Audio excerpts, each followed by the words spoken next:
Përshëndetje të dashur teleshikues, po e fillojmë edicionin e lajmeve me urimin për mësuesit gëzuar 7 marsin. Kryeministri Edi Rama uroi mësuesit për festën e 7 marsit në ceremoninë e zhvilluar për vlerësimin e mësuesve. Ai vlerësoi kontributin e tyre dhe theksoi se ambicia jon është për ta çuar pagën mesatare të tyre përtej 1.000 eurove. 7 marsi, dita e mësuesit, është një ditë e shënuar dhe një ngjarje historike që lidhet ngushtësisht me fillimin e arsimit në gjuhën shqipe. Në ditën e mësuesit, gjatë ceremonisë për vlerësimin e mësuesve në Pallatin e Brigadave, Kryeministri Edi Rama uroi mësuesit për festën e 7 marsit dhe vlerësoi kontributin e tyre, duke thënë se janë arritur 3 përmirësime kryesore: forcimi i autoritetit të mësuesve, aplikimi i meritokracisë në përzgjedhjen dhe promovimin e tyre, si dhe rritja e shpërblimeve financiare. Ai theksoi se mësuesit sot janë të lirë të kenë çdo opinion politik dhe ambicia jon është për ta çuar pagën mesatare të mësuesit përtej 1.000 eurove.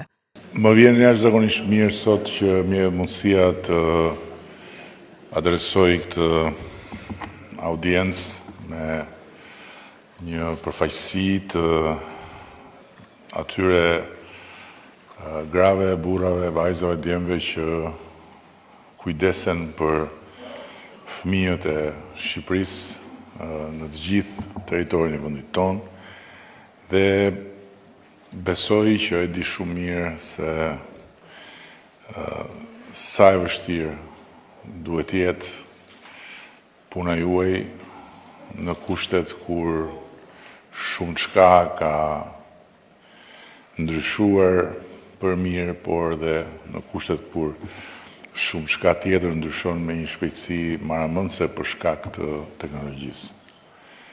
Dhe më vjen po ashtu shumë mirë që në atë shumë çka që ka ndryshuar për mirë, kemi arritur 3 gjëra shumë të rëndësishme, të cilat duken në fakt si 3 gjëra që as nuk duhet të diskutoheshin ndonjëherë, por ja që jo vetëm u vënë diskutim, por u kthyen në një problem shumë të madh për gjithë komunitetin e mësuesve. E para, autoriteti i mësuesit ishte një autoritet i nëpërkëmbur si s'ka më keq për shkak të pasigurisë plot të vendit punës. Dhe patjetër vjen pastaj e dyta që meritokracia në përzgjedhjen e mësuesve dhe në promovimin e mëtejshëm të tyre në karrierë ishte faktikisht e nëpërkëmbur si s'ka më keq. Dhe e treta shpërblimi i mësuesve, që ishte jashtëzakonisht i pamjaftueshëm në kushtet kur sfida e të qenit mësues bëhet gjithmonë më e vështirë. Sot kemi në të treja këto drejtime një situatë të përmbysur plotësisht. Gjithashtu mësuesit i uroi dhe Ministri e Arsimit Ogerta Manastirliu. Policia ka zhvilluar një operacion antidrog i koduar Zona, për goditjen e grupit kriminal të implikuar në shitjen e dozave të kokainës në Divjak. Arrestohen 3 persona dhe shoqërohen 10 të tjerë në polici.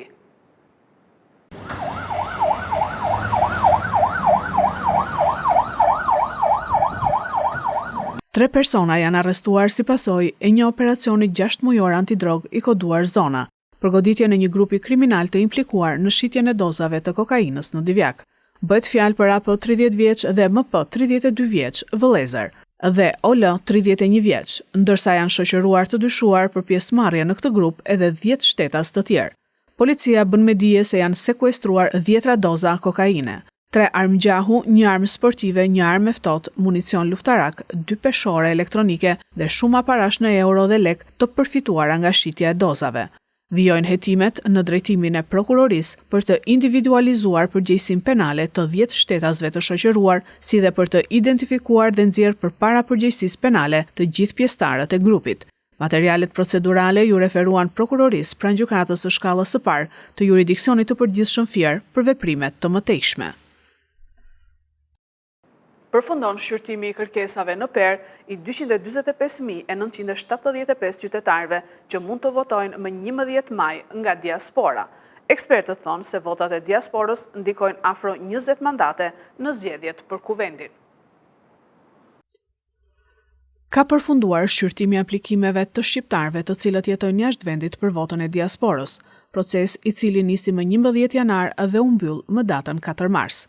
Sipas të dhënave të publikuara në faqen zyrtare të KQZ-s, nga 365.166 kërkesa, janë miratuar 245.975 aplikime, ndërsa u refuzuan 119.139. Janë 294.155 zgjedhës të cilët kanë shprehur interesin për të regjistruar si votues nga jashtë, prej tyre vetëm 245.975 janë regjistruar, pra aplikimi tyre për të regjistruar në listën e zgjedhësve të votuesve nga jashtë ka qenë i suksesshëm.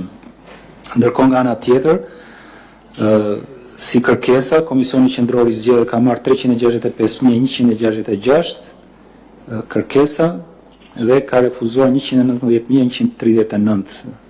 Janë 6.914 shtetas të cilët janë kontaktuar nëpërmjet shërbimit të email-it me Komisionin Qendror të Zgjedhjeve. Janë 2.088 telefonata të rezervuara me Komisionin Qendror të Zgjedhjeve, pra janë zgjedhës të cilët kanë kërkuar të kenë kontakt nëpërmjet shërbimit të rezervimit të telefonatave me Komisionin Qendror të Zgjedhjeve. Janë 194.839 mesazhe të dërguara nëpërmjet chatbotit nga Komisioni Qendror i Zgjedhjeve. Tirana është qarku me përqindje më të lartë të kërkesave të miratuara, 21.3% ose 52.425 shtetas. Kupsi është qarku me përqindjen më të ulët, 1.6%. Numrin më të lartë të kërkesave të miratuara e ka qarku i Tiranës me 52.425 shtetas shqiptar të regjistruar në PER, i ndjekur nga qarku Fier me 32.559, më pas qarku Elbasanit me 25.196, qarku i Durrësit me 25.034 dhe qarku Korç me 20.638 kërkesa të miratuara. Kërkesat për regjistrime janë nga vende të ndryshme të botës. Numri më i lartë i kërkesave të miratuara është nga Italia me 91.223, e ndjekur nga Greqia me 68.223, Gjermania me 25.499, si dhe nga SBA me 20.653 e Britania e Madhe me 17.227. Sipas gjenis, përqindjen më të lartë të regjistruesve kanë meshkujt, me 212.982 kërkesa, ndërsa femrat janë 152.184. Brenda datës 9 mars, Komisioni Qendror i Zgjedhjeve pritet të publikojë listën paraprake të këtyre zgjedhësve. Emrat e tyre do të hiqen më pas nga lista e votuesve në Shqipëri. Sipas ekspertëve të pavarur, votat nga jashtë Shqipërisë do të ndikojnë mbi së paku 19 deri 20 mandate të kuvendit të ri. Rrezikun e kemi në kufi, u shpreh kryeministri i Kosovës Kurti në 27 vjetorin e epopesë së ushtrisë çlirimtare të Kosovës. S'mund të ketë pajtim me Serbinë pa kërkuar falje, tha ai. Kryeministri i Kosovës Albin Kurti në Akademinë Përkujtimore për kujtimin e 27 vjetorit të epopesë së ushtrisë çlirimtare të Kosovës tha se s'mund të ketë pajtim me Serbinë, derisa ajo jo vetëm që nuk kërkon falje, por zotohet se do të përsërisë gjenocidin ndaj Kosovës sa t'i vi rasti. Serbia, shteti më i armatosur në rajonin ton, aleati më i ngushtë i Rusisë, që Kosovën e do pjesë të territorit të saj shtetëror, që mban baza të përparme ofensive të ushtrisë dhe xhandarmerisë në kufirin ton, tha ai.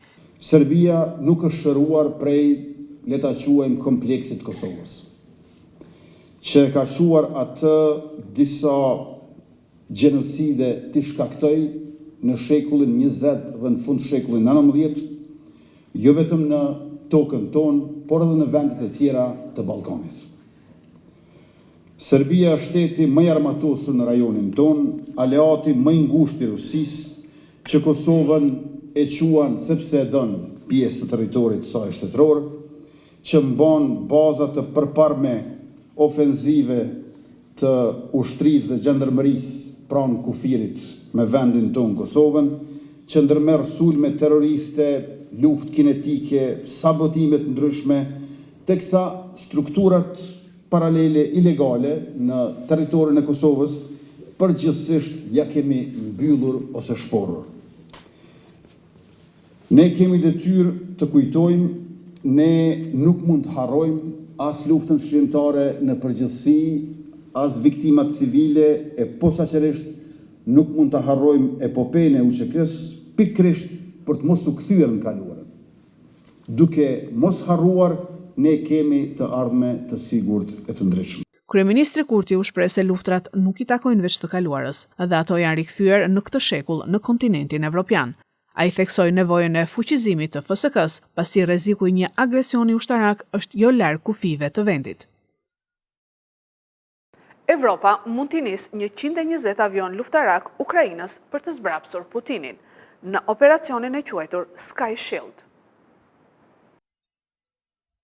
Hapësira ajrore e Ukrainës kundër Rusisë do të mbrohet nga Evropa dhe Britania e Madhe, që mund të vendosin një flotë prej 120 avionësh luftarak për të shmangur raketat ruse.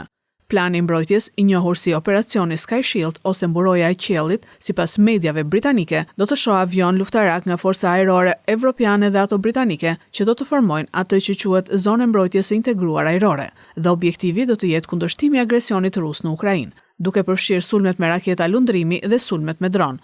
Zona integruar e mbrojtjes ajrore do të mbulojë 3 termocentralet bërthamore operative të Ukrainës dhe infrastrukturën kritike në krahun perëndimor të vendit, duke përfshirë qytetet Odessa dhe Lviv. Megjithatë, ai nuk do të mbulonte pjesën lindore të vendit për shkak të frikës së një konfrontimi të drejtpërdrejtë perëndimor me Rusinë, një akt që do ta zhyste botën në kaos. Shefat e mbrojtjes dhe strategët ushtarak sugjerojnë se plani mund të ketë ndikim më të madh ushtarak, politik dhe socioekonomik se 10.000 trupa toksore evropiane, raporton The Guardian. Plani u hartua për herë të parë në fillim të luftës, në 2022, nga ish-pilotët e forcave mbretërore ajrore të Britanisë së Madhe dhe ekspertët ushtarak në bashkëpunim me Ukrainën, por ai nuk mori kurrë dritën jeshile, ndërsa Shtetet e Bashkuara të Amerikës duke se po tërhiqen nga mbështetja e saj për Ukrainën, planet për të ringjallur operacionin Mburoja e Qiellit po shfaqen sërish. Përpjekja evropiane vjen pasi lufta e Ukrainës mori një goditje të rëndë pas përballjes historike të Trump dhe Zelenskit në zyrën ovale. Trump i zemëruar ndërpreu furnizimet me armë amerikane për Ukrainën dhe ushtria e Ukrainës po përballet tani me një nga sfidat e saj më të mëdha që nga fillimi i luftës, lufta pa mbështetjen amerikane. Për të shtuar telashet, SBA ndaloi gjithashtu ndarjen e inteligjencës ushtarake, diçka që e ka ndihmuar Ukrainën jo vetëm të pengojë sulmet ruse, por edhe të niste sulmet e veta brenda Rusisë. Këto ishin lajmet tona për sot. Lajmet i gjeni edhe në internet në websajtin 4plusmedia.tv. Bashk, mirupafshim.